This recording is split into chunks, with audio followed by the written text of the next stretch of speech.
भोले बाबा जोगिया हो राम।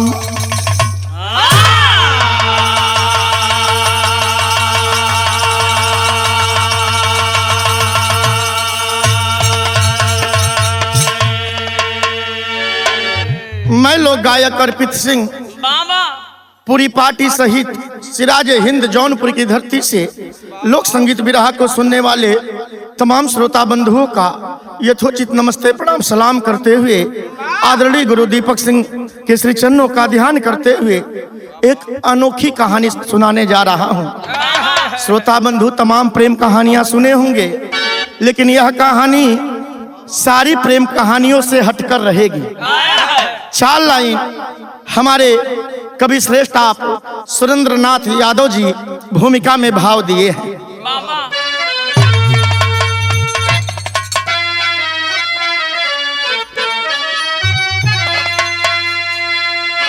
कब डूब जाला किनारा पे कश्ती, देखाला न केहू के सहारा जगत में,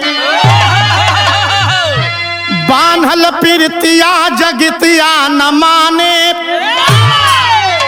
ढूंढे मिले ना किनारा जगत में, केहू के भरोसा न सब यार धोखा बा, केहू ना केहू के उबारा जगत में, सुरेंद्र समझल न मंजर शहद के, पियले गरल के दोबारा जगत में।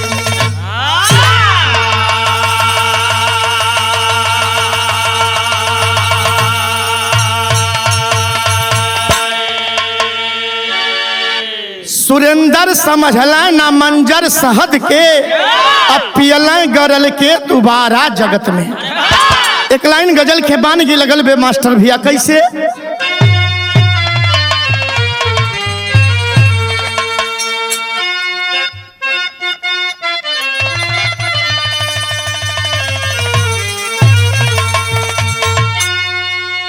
कौनो प्रेमी अपने प्रेमिका से कहले बे, अरे किसको दिल दिया जाए, अरे किसको दिल दिया जाए, सोचना जरूरी है।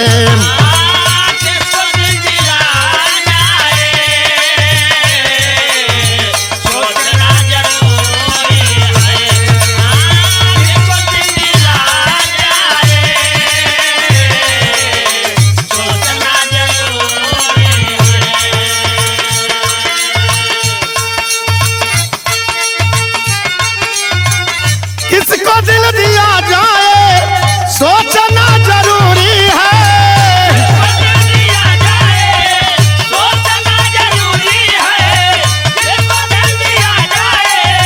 सोचना जरूरी है। किसको दिल दिया जाए, सोचना जरूरी है, कैसे अब दिया जाए,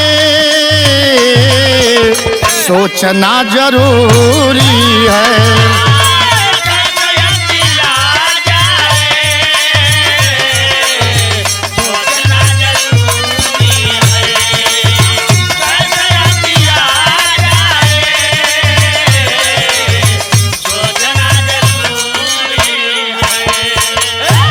बिरहवा में कवि जी लिख दिले बाड़ा का,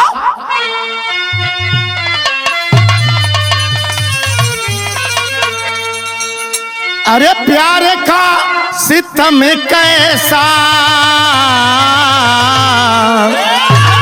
अरे प्यार का सितम कैसा, नजरों का धोखा है।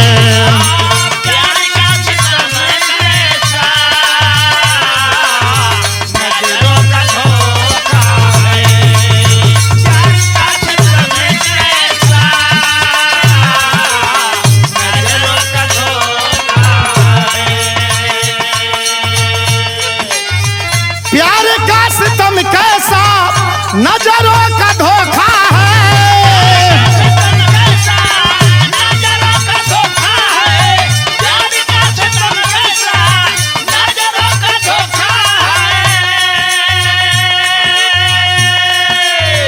खुशियों में गम जैसा नजरों का धोखा है। वाह भैया,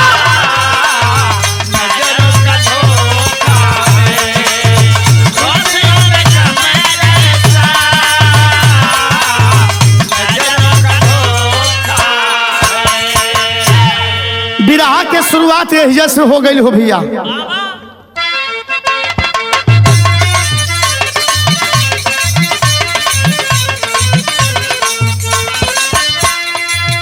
प्यार की खेती नहीं,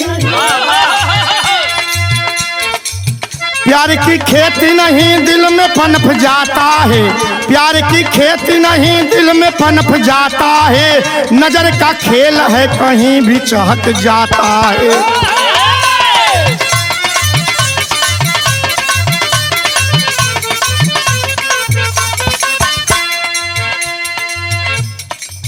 कली महकेगी तो मकरंद चला आएगा।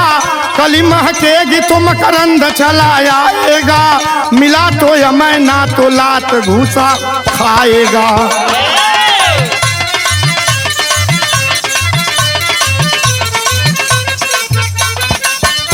कहानी कहाँ कबा बिहार बेगूसराय की अजीब गाथा है।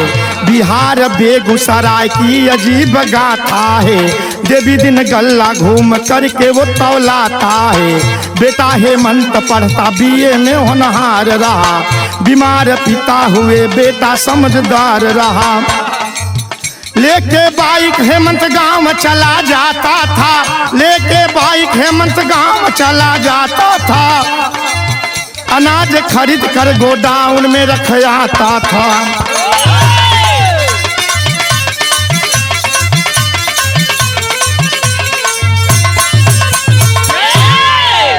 लोक संगीत को सुनने वाले भैया गौर करिएगा, यह कहानी हमारे बिहार प्रांत से ली गई है, जिला बेगूसराय से। उसी बेगूसराय में एक सेठ जी रहते थे जिनका नाम देवी दिन था। प्रेम से लोग उनको दीनू कहते थे। ए भैया, दीनू सेठ के पास एक ही बेटा था जिसका नाम हेमंत बताया गया। दीनू सेठ का रोज का काम यही था कि वह गांव गांव घूमते थे और चावल गेहूं जो भी गल्ला का सामान होता है वही तौलाते थे, गोडाउन में रखते थे और जब रेट बढ़ता था तो वही बेचते थे। समय बीतने लगा, धीरे धीरे देवी दिन सेठ जी की तबीयत खराब होने लगी और एक दिन बेटे से कहते हैं, बेटा हेमंत अब मेरे बस की बात नहीं बेटा कि मैं कुछ कर पाऊंगा। बेटा समझदार था। मैं कहता हूँ कि शिष्य वही लायक है जो गुरु का नाम रोशन कर दे और पुत्र वही लायक है जो पिता का नाम रोशन कर दे। हुआ क्या, हेमंत ने कहा, पिताजी आप तनिक भी चिंता मत करिए, आप तनिक भी चिंता मत करिए, आप आज से आराम करिए, आपके बिजनेस को मैं संभालूंगा। हुआ भी ऐसे भैया। उसी दिन से हेमंत रोज बाइक लेता था, गांव गांव घूमकर गल्ला तौलाने का काम करने लगता था। एक दिन के बात में भैया हेमंत गल्ला तौला के चला है अपने गोडाउन की तरफ। रास्ते में घटना घटी है, रच का तरज बदल गई।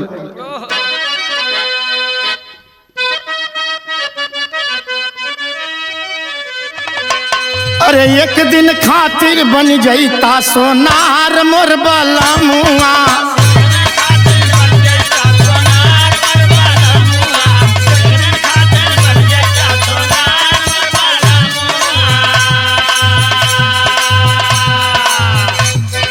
सास के लैहा हारावा ननद के लैहा टिकावा, ननद के लैहा टिकावा, ननद के हमरे खातिर झुलनी रंगदार मोर बलमुआ।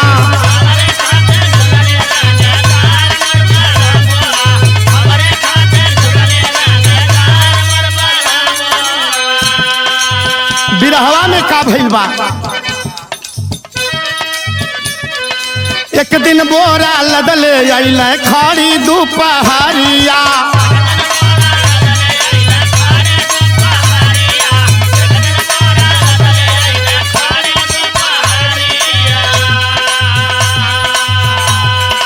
बाइक चढ़ नाही भैले उ त पागल कैले बा प्रयास आगे बढ़ल नाही गड़िया।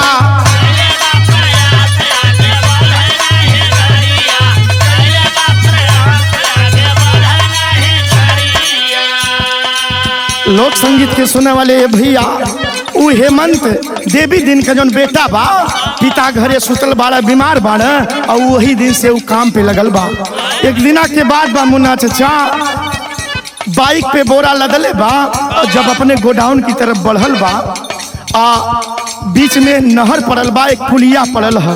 वह पुलिया पे धक्का मारत बे गाड़ी ओकर चढ़ती ना बा, बाइक चढ़ती ना बा। भइल का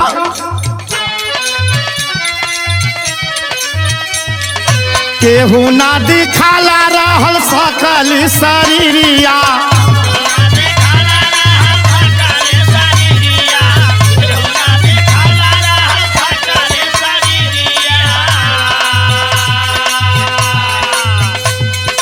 आइल एगो लड़की जे का नरम बाऊ मरिया।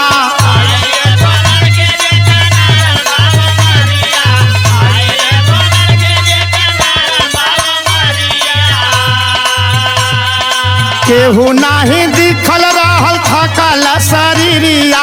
आइल एगो लड़की जेकर नरम बाऊ मरिया। धक्का लगौली पीछे बढ़ गईल गाड़िया। एक दिन बोरा लदले अइल खड़ी दुपहरिया।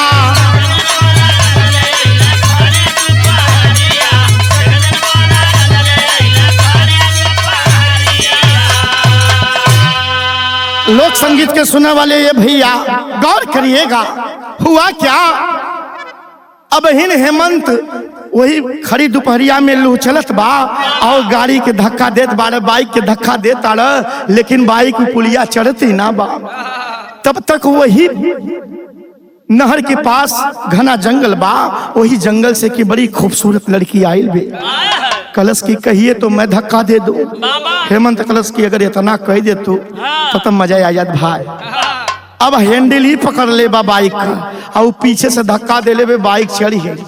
और जब बाइक था राजेश चचा चढ़ गई, लेकिन यार हेमंतवा के बुखार धलस कि बने में इतनी सुंदर सुंदरी कहाँ घूमत बे। भयल का रचका गीत बदल गए सूरज भैया।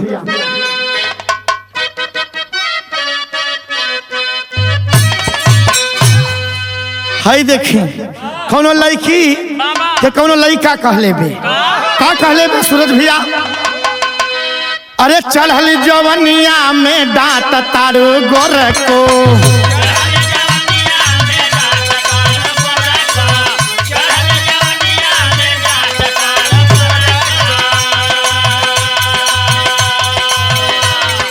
बोला ना हमसे का चाहत बारू गोर को।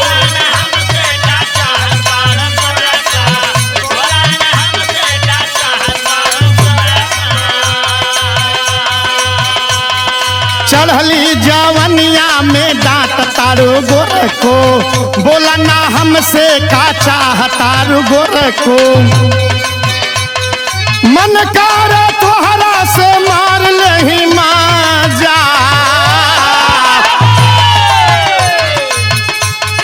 मन कर तोहरा से मार लही माजा। गंगा जी के तनाव ना है बा, पातर तिरिया ना पैबा राजा।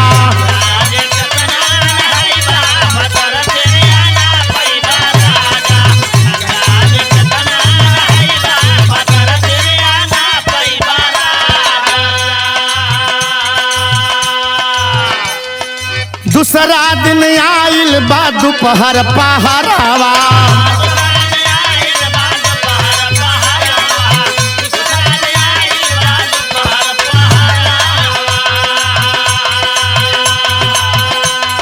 गाड़ी फंसा के खूब कर न खड़ावा।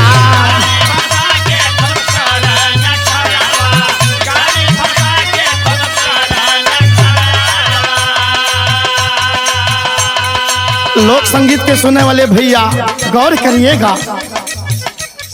आज तक गाड़ी पार हो गई, आज तो लड़की बाइक के धक्का दलस, बाइक पुलिया चढ़ गई। लेकिन जब बिहान भैल बे अब वो हेमंत के आँखी में उ नाचत बे।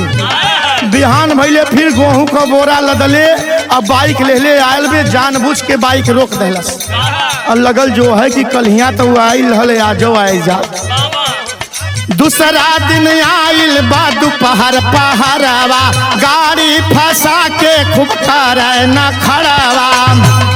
लड़की देखाइल ना हो गइल पागल, लड़की देखाइल ना हो गइल पागल। सझिया के बेला जब आइल सुनाइल बारुन झुन छागल, सुनाइल बारुन झुना।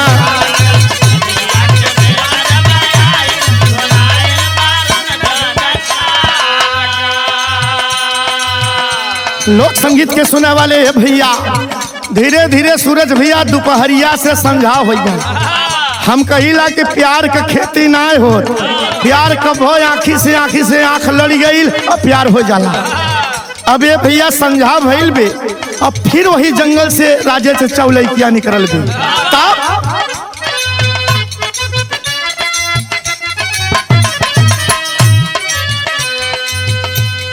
खुश भइला हेमंत पूछे तिखारी,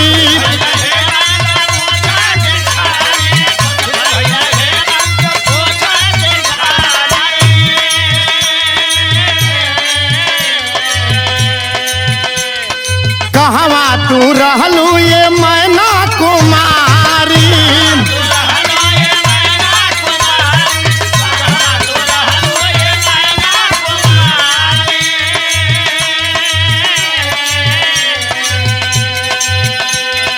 रहल कुछ घरवा में काम ये बाबू ऐसे ना अइली। क्या बात है,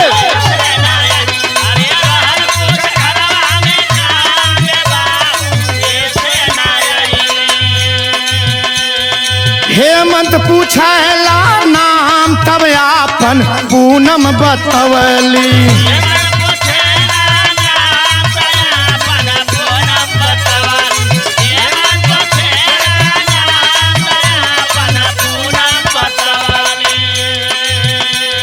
बातचीत में दोनों का मनवा लागल, बातचीत में दोनों का मनवा लागल। सझिया के बेला जब आइल सुनाइल बारुन झुन छागल। क्या बात है,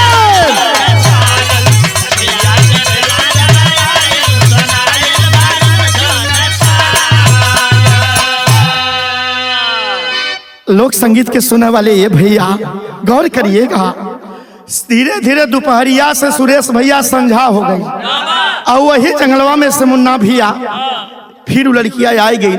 हम कहली बिरहा के शुरुआत में कि प्रेम कहानी तमाम सुन ले होगा, लेकिन ये जवन प्रेम कहानी हम गावा तारी यहाँ जाए के साइंस भी फेल होवे लगत है। आइल बे जब लड़का हेमंत देखले बा खुश हो गल, कहे कि भले 2 घंटा 4 घंटा जो है घामे में जरे लेकिन लौक तक गई। एक देखते मैं पसीना सुखाई गल, देह तर रह गई। भैल का रचका गीत बदल गई है।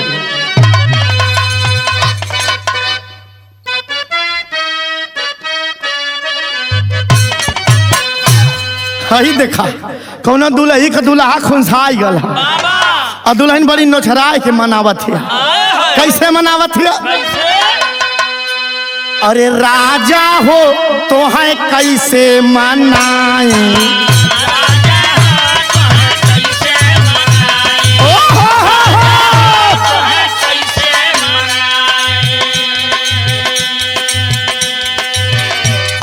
रतिया में लागे ना हमरे वहाँ,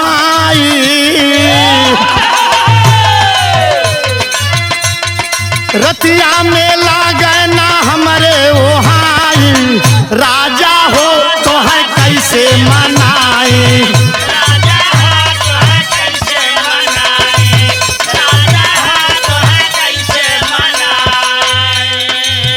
बिरहवा में विजय गुरु का भेल भी। धीरे धीरे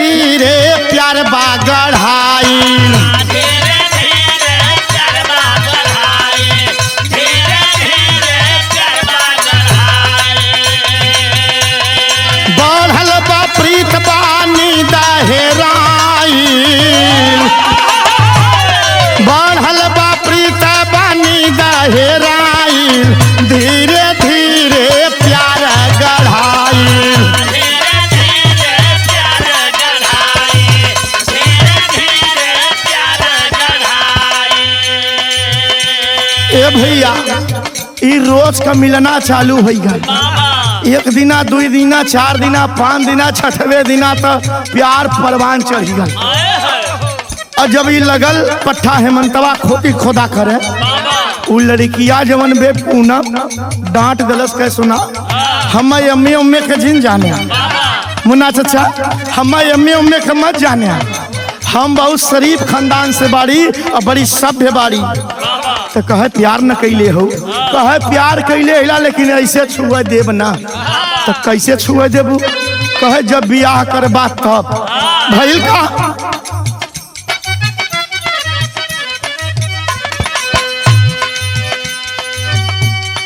एक दिन हेमंत ले अइला सेनुरावा,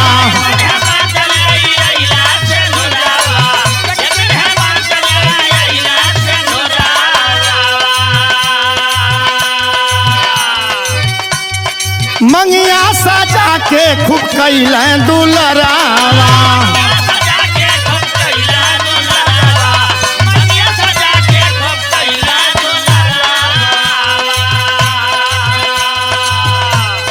चहकल बा प्यार संहार नहीं पाई, चहकल बा प्यार संहार नहीं पाई, लाहे लाहे तब प्यार गढ़ाई।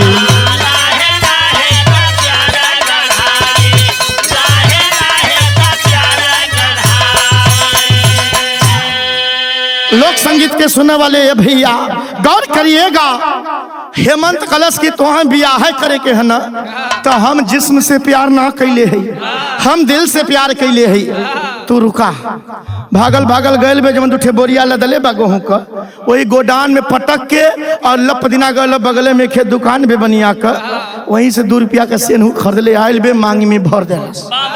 जब मांगी में भर देलस तो अब तो लाइसेंसी हो गया। भाई प्यार का मतलब ये सेनुरे तो लाइसेंस बा, अब प्यार लाइसेंसी होगा सूरज भैया।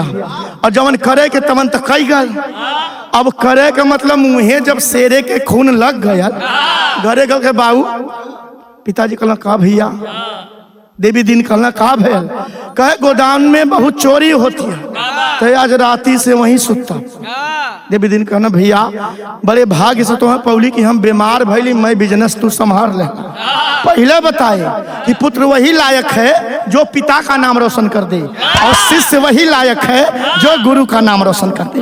भैल का अब वही दिना से वो करे का रोज गोदाउन पे आके सूते, जब आधी रात नहीं आए तो जाए के वहां पर आऊ माऊ करे। कवि जी तेरी से भाव लिखल है,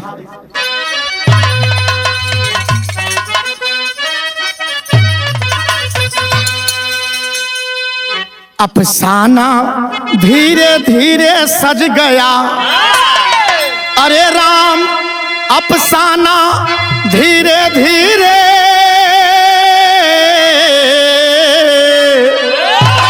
अफसाना धीरे धीरे सज गया, अरे साकी रहा लुटाता दिले दर्द में खाना, अफसाना धीरे धीरे सज गया।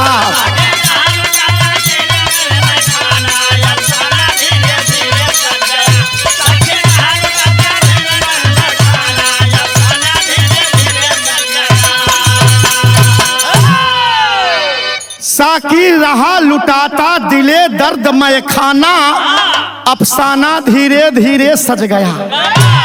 ए भैया अब वो गोडाउन में अनाज के अगोर है, इनका रोज के ड्यूटी हो गया, जब बजे राती के 10-11 तो धीरे से ताला मारे और वही नहरी के पुलिया पे गुटुरगु चालू हो जाए। तब भैल का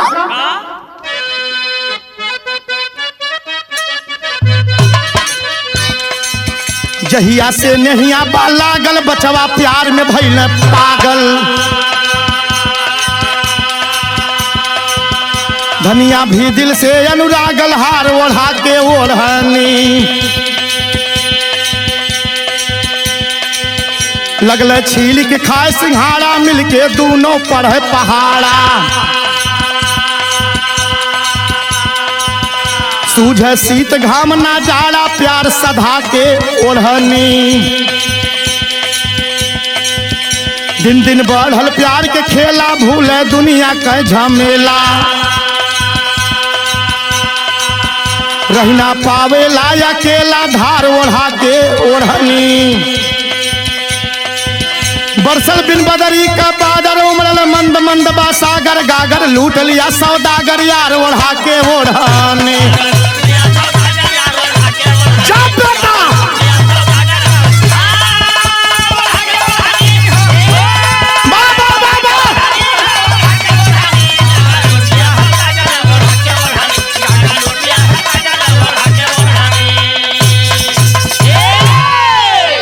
गागर लूट लिया सौदागर, यार ओढ़ा के ओढ़नी। ए भैया जौन होवे के जौन न होवे के कुल होई गए। भाईल का रचका बिरहा में गीत बदलत थिया।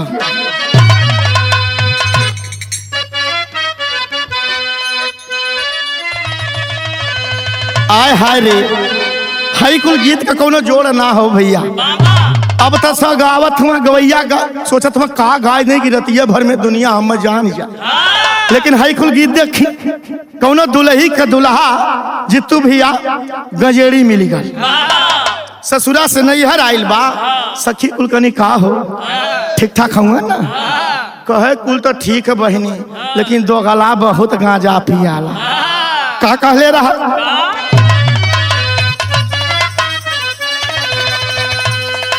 अरे यही रे गजवा, अरे यही रे गजवा।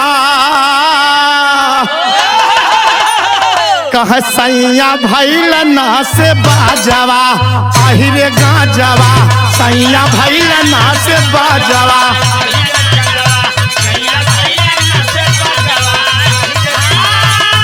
जिया जिया जिया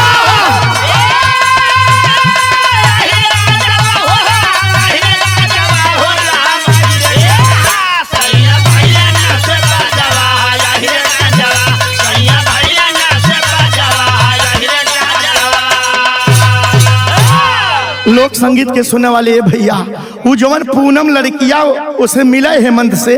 कहे सैया ये सिनुरे का लाज रखा, इस सिनुर पहले बड़ा तो धोखा जिंदिहा। हेमंतवा कहे कभौ ना मर जाब, लेकिन तुह धोखा न दे। भइल का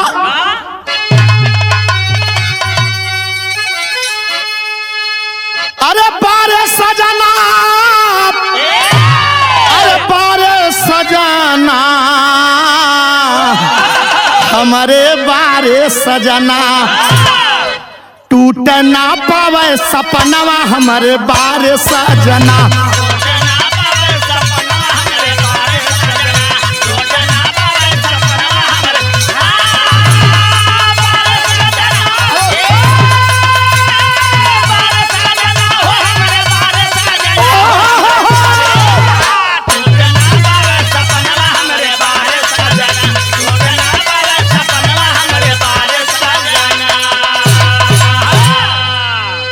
प्यार वाला रोग दिहला हमके धराई, अरे मंगिया में दिहला हमारे सेनुर सजाई।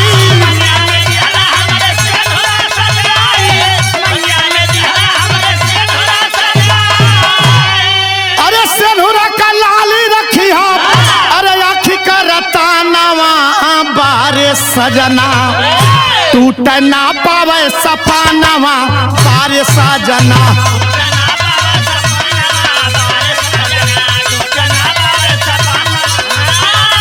जियो जियो जियो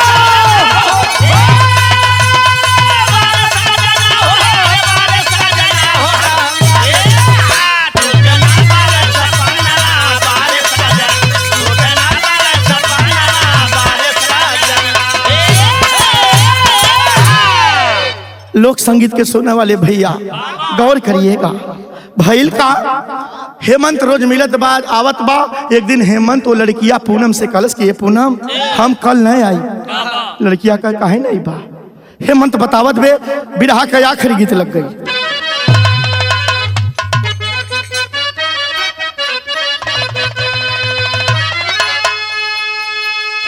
अरे सुन कैला राजाऊ, हो सुन कैला राजाऊ, कचौड़ी गली सुन कैला राजा मोर। एक तो सब गौलस, यही अपने जौनपुर जिला के उदयराज यादव वकील साहब गौला। एक ही का गौला, अरे तारा हवा बलम हो, तारा हवा बलम, बलफवा का तार हवे बलम, कहाँ जोड़ल कनेक्शन बार बार हो बा, लफवा का तार हवे बलम।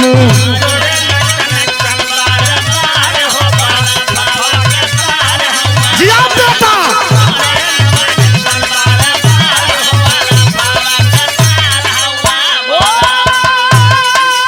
क्या बात है राजेश चचा, बाबा बाबा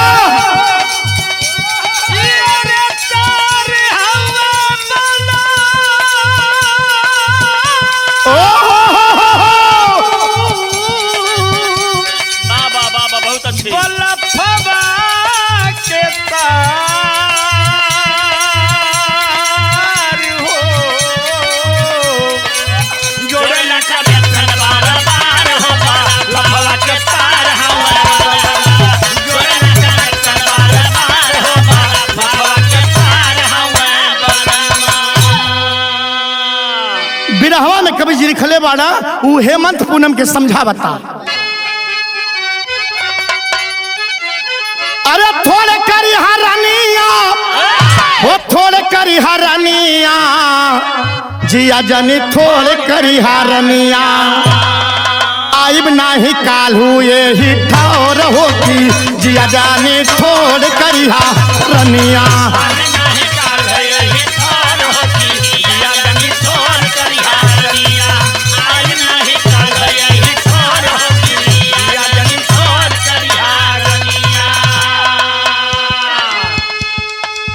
अरे जैबा कहाँ साजन चित चोर होती, जिया जनी थोड़ करी हारनिया,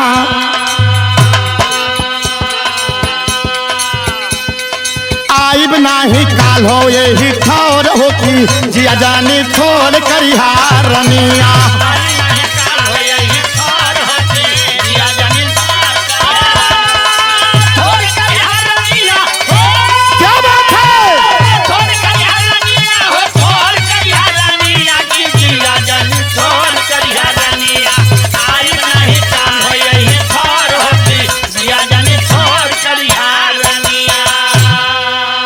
कलई जलास में हवा मोर गवाही, अल्लाह से एगो लईकी का देखली निगाही, की जिया जानी थोड़ करी हारनिया।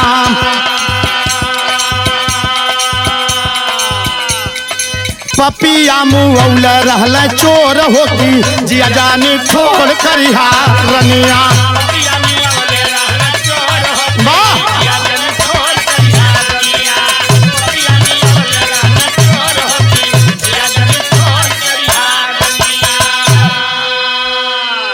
विजय गुरु जी गौर करिएगा, हुआ क्या, वो लड़कियां पूनम पूछा थे कि काहे के स्वामी काहे के सैया का लाए बा। हेमंत कलश की सुना, हे पुलिवा को परवाना, आज से 10 दिन पहलवा एक लड़की मरल मिलल रहा, और हम गल्ला तौला के लेके जात रहे, और हम ही लसिया पहले देखे, लड़किया का मुहवा कौनो कुछ दिले रहा, चेहरवा तना चिन्हे, लेकिन वही का काल कोर्ट में पेशी बा, हम गवाही करे के, तो कल हम ना आ पाई, कल कोर्ट जाए के है।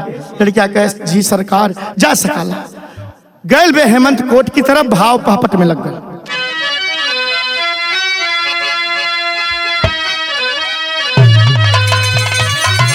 अरे हेमंत दिहले कोर्ट में गवाही न्याय के राही हो, अरे हेमंत दिहले कोर्ट में गवाही ज्ञान के राही हो, अरे माई बाबू कैले बाही न्याय के राही हो।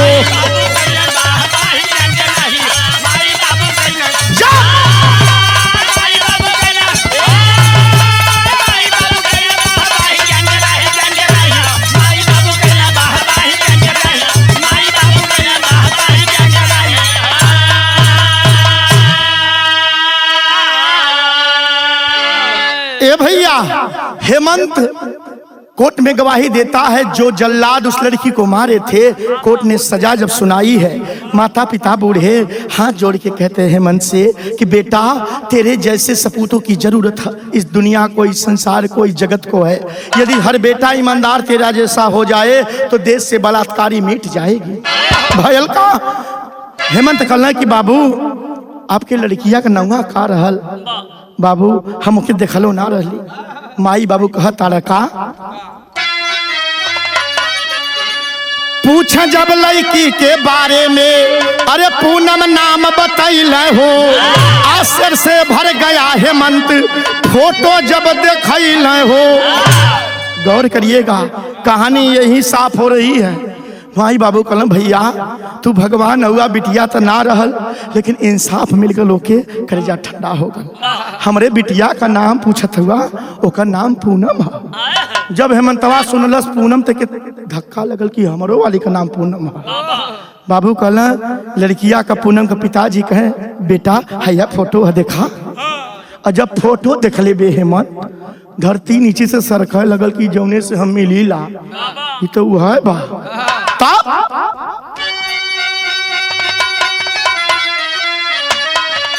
अरे इता हुआ वही का परछाई न्याय के राही हो।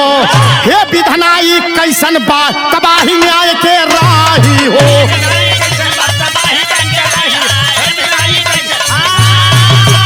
जिया भैया जिया,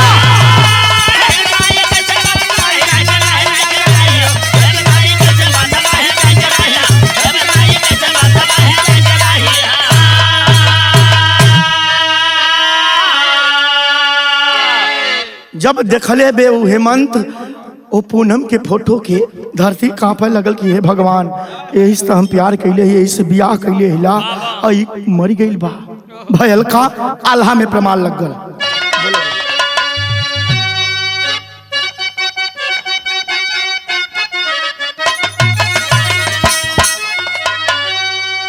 अरे कब कब घाटी जाले, अरे ऐसन घटनवा बाबू।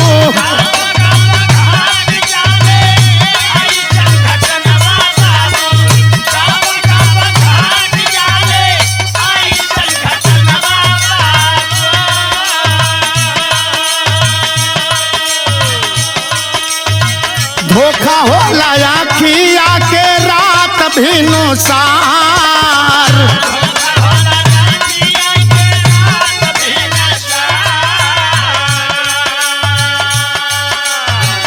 अगला दिन गईला हेमंत फिर से बनवा में पंचो।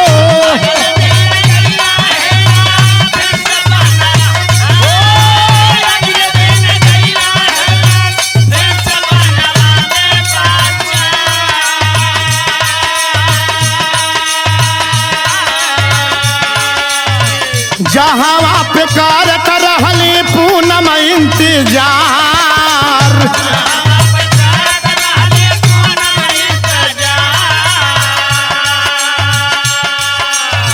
कहला हेमंत तू ता भूत बारू रनिया हमारी।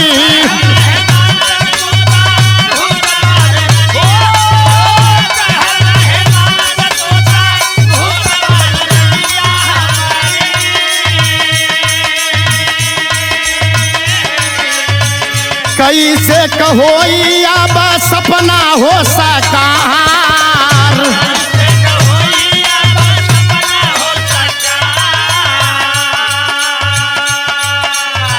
कहली पुनामा मोरा भरला तू मंगिया स्वामी।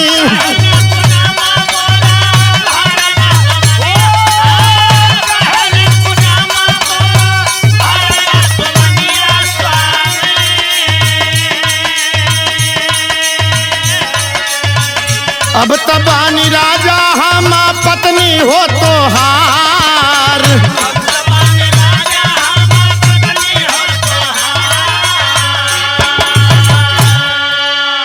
लोक संगीत के सुनने वाली ये भैया, हेमंत दूसरे दिन जाता है जब मिलने के लिए, उधर पूनम उसी नहर के पुलिया पे बैठी है और इंतजार कर रही है हेमंत का। जब हेमंत और पूनम की नजर लड़ती है, आंखों में आंसू लेकर हेमंत कहता है कितनी बड़ी बात क्यों छिपाई, तू तो मर चुकी है ना। रोने लगती है पूनम, कहती है स्वामी हमें कुछ दरिंदों ने लोभ में आके मेरी हत्या कर दी, मुझे ये भी नहीं पता था कि आप जा रहे हो, जिसकी गवाही करने वो मैं हूँ। लेकिन हे सरकार, दुनिया बड़ी खराब होले लेकिन सब खराब ना हो।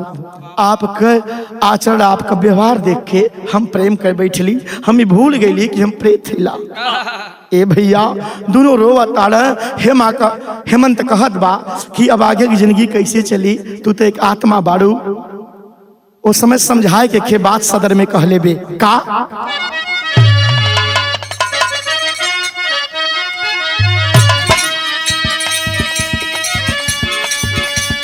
छोड़ी दे बसात तो हर मुक्ति करावा,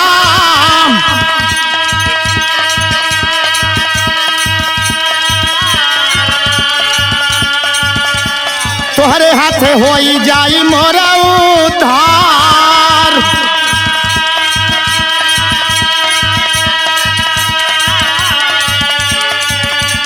पंडित जी से जाके हेमंत बतिया बतावाले,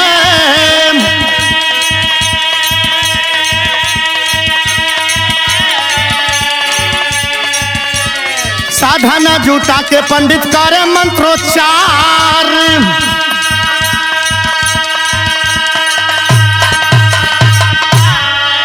लोक संगीत के सुने वाले ये भैया गौर करिएगा, हुआ क्या।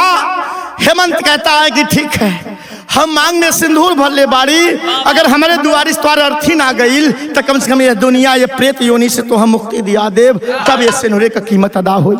कहीं का हेमंत दौड़ने लगता है। हेमंत घूमते घूमते हमारे काशी नगरी बनारस में आया, जो कि विद्वानों की नगरी कहा जाता है। जिसका जोड़ कहीं ना उसका जोड़ बनारस है।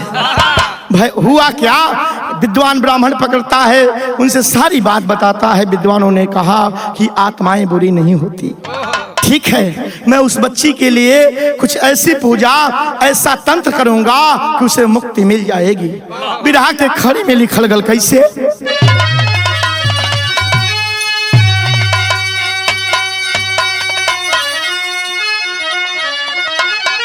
ए भैया कहा पूनम जाता रे छोड़ के सनम, करब तो हसे मिलना हम तीसरे जन्म।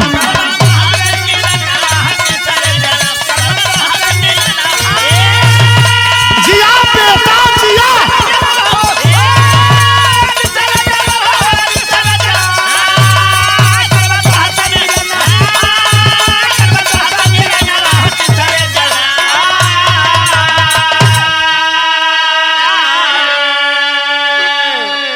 बार बार कहिला कि बिरहा गाय दे बड़ी बात ना बा, बिरहा के फरचाए दे बड़ी बात।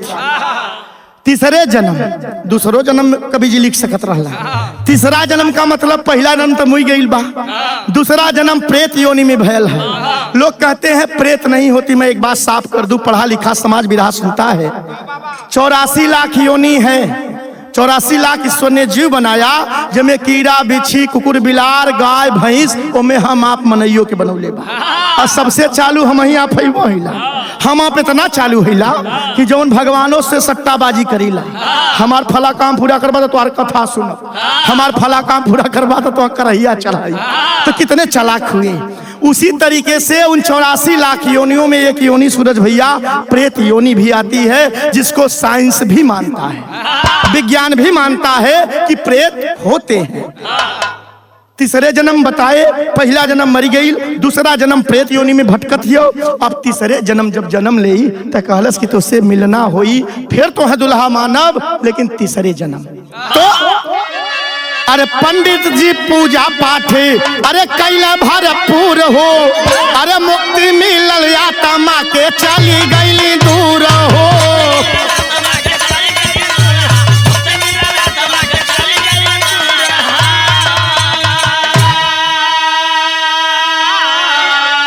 अरे सोच समझ के बचवाया बधारी हा कदम, करब तो हसे मिलना हम तीसरे जन्म। पंडित जी जब उस आत्मा को मुक्ति मिलती है, ब्राह्मण देवता कहने कि हे भैया प्यार मोहब्बत सोच समझ के करा, आज का प्यार तो मोबाइल का हो गया है। तो भूल के जन करिहा कब्बो केहू जन पाप हो, आत्मा बुरी हो ले नाही नियत रखा साफ हो।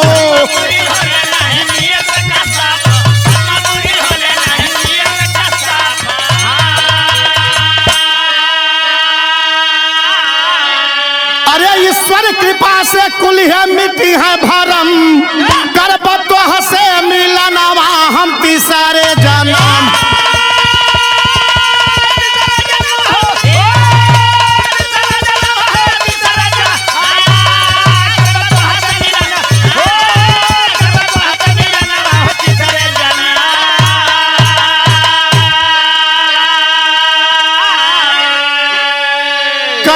से मिलनवा हम तीसरे जन्म। बिरहा के आखिरी में लगल थोड़ा बहुत जौन गावा बता देन के करवा। गुरुपत्तु गुरु राम अवध सोहित ग्वाल अनमोल, बिरहा महर्षि राधे श्याम गुरु दीपक सिंह की मीठी बोल। अरे राम अफसाना धीरे धीरे सज गया, कह रामा रामा रामा रामायण मोरे रामा, अफसाना धीरे धीरे सज गया।